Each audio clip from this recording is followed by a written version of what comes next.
உதாரணத்துக்கு ஒன்று சொல்கிறது, இந்த ஜென்ரேஷனுக்கு தெரியாது.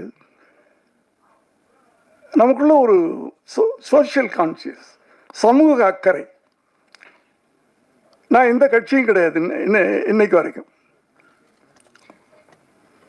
இப்போ வேணா இருக்கலாம் ஒரு கட்சியில் சேர்ந்துட்டேன் நான்.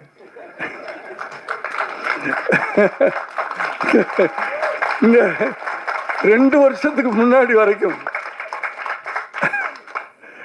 இப்போ நான் தாவேக்கா இல்லைன்னு சொல்ல, 2 வருஷத்துக்கு முன்னாடி வரைக்கும் நான் எந்த கட்சியிலும் இல்லை. ஆனால் எனக்கு அறிஞர் அண்ணாவை பிடிக்கும், பெரியாரை பிடிக்கும், கலைஞரை பிடிக்கும்.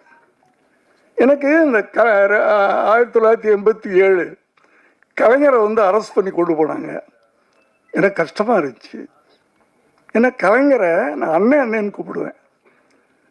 என் அண்ணனை அரெஸ்ட் பண்ணிட்டு போகிறாங்க, கஷ்டமாக இருந்துச்சு.